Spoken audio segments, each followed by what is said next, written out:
thing is, I've decided to leave the Attitude family. And although it's been a fantastic 6 years, it's time to move on.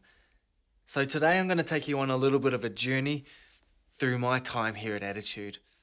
I've had some amazing experiences. Come on, Curtis, put your back into it. I am.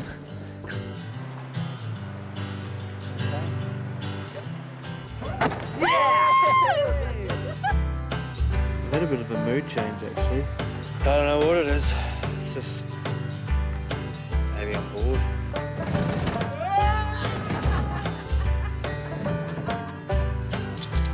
See you later.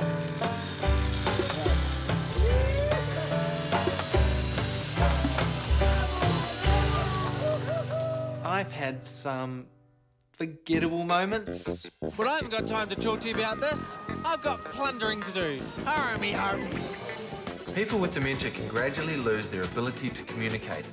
The loss of the odd word can escalate until speech disappears altogether.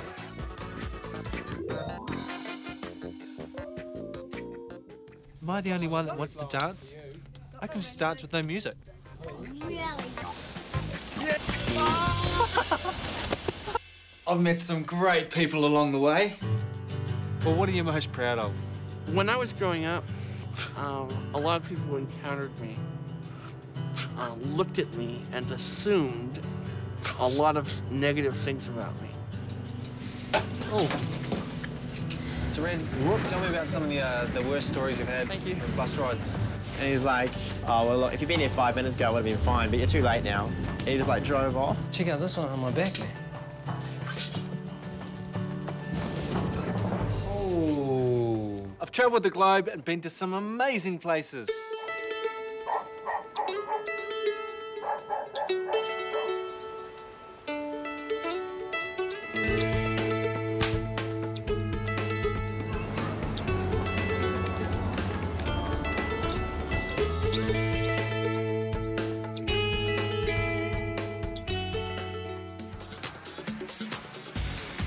I've been with the company since the program began, and we've covered more than 1,000 stories in the last 6 years.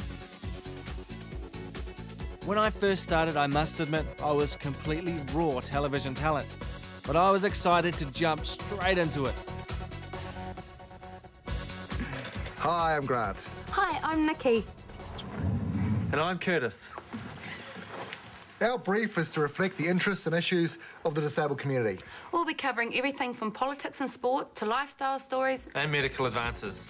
I've had no formal training as a journalist. You know, I came into this as a sports jock, a guy who likes to have a good time.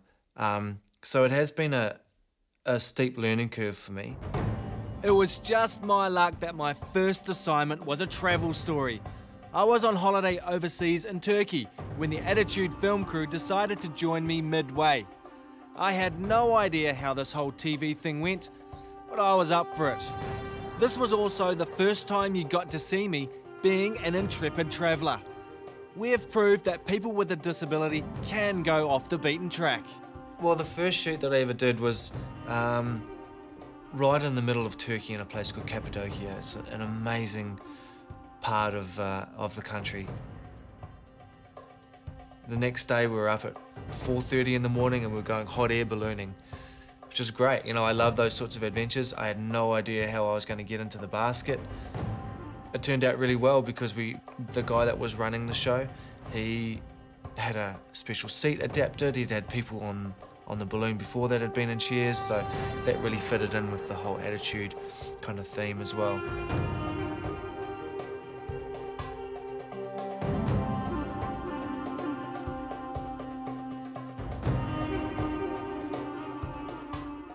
We were just going about our day in this little village, and this guy came up to us and he said, "Hey, you guys making a TV show?" And we're like, "Yeah." And he said, "Well, just around the corner in a house, there's a little boy who was hit by a bus, and he's in a wheelchair. Would you like to come and meet him?" "Yeah, sure, come on, let's go." Such an impromptu thing, and we'll, you know, grabbed it with both hands. So next thing you know, we're in these people's houses. Inside, we met a young boy about 10 years old. I'm straight. What is your name? İsmi nedir? Mayram? Mayram. Curtis. Can you tell me what's wrong? Just like together. Yeah, the little boy revealed his leg, and it was, I mean, it had been totally smashed, and he had bolts coming out of his leg, and I had to look away. It really took me by surprise. It was horrible. He had a chair that was really too big for him. You could hear the kids outside playing, having a lot of fun, and here's this, 6-year-old, I think he was, just sitting there going, man, this sucks. Pretty close to tears then. Yeah, I've still got a lump in my throat. The little boy in Turkey definitely had a big impact on me. It's something I'll never forget. And I guess his story in some ways was repeated a lot throughout the stories that I covered over the 6 years of Attitude. A lot of the stories that I did were people just going about their day, but people with a really strong message. People saying, look, I may have a disability, but I'm every part of society as everybody else. Hello. Hi, welcome aboard. All these ladies from me. Travel is something I think about all day, every day. I'm always on the lookout for different destinations that I like to go to, different adventures that I'd like to go on. If I could travel 24/7, no, I would do that. Oh no, it's put too much in it. Oh no. Too much. Too greedy, eh? It's hard to raw finish it.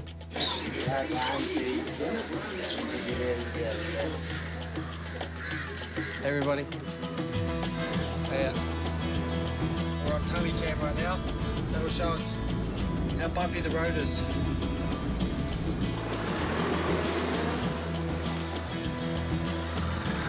it's pretty bumpy.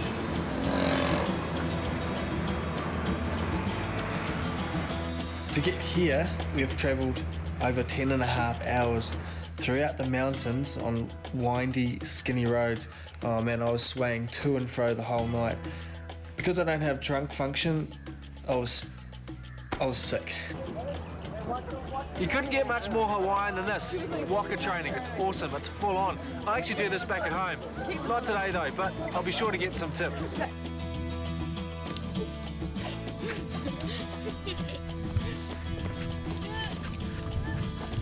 Nothing to see here. See that? That's the Bay Bridge.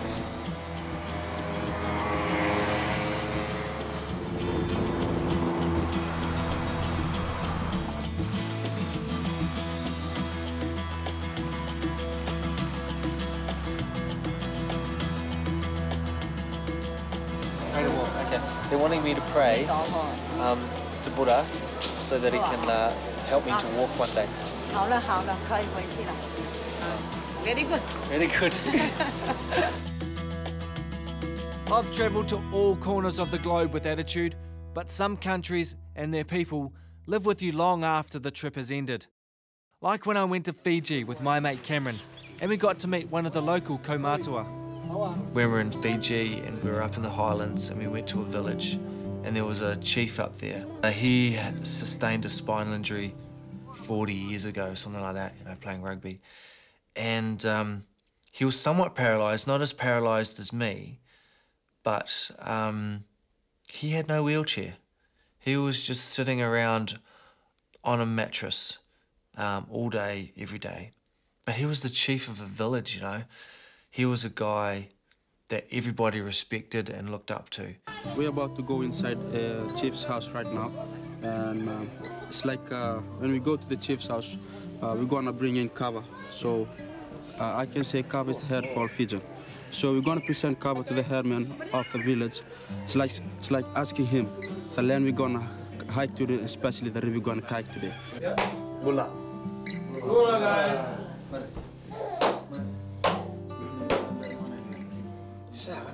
When I found out that Leo has a similar problem to me, I was very much looking forward to coming here and talking with you.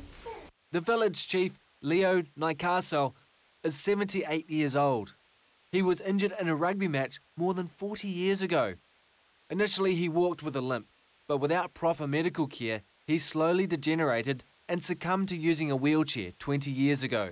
Leo, I am a little bit concerned because I was just told that your wheelchair is a plastic wheelchair.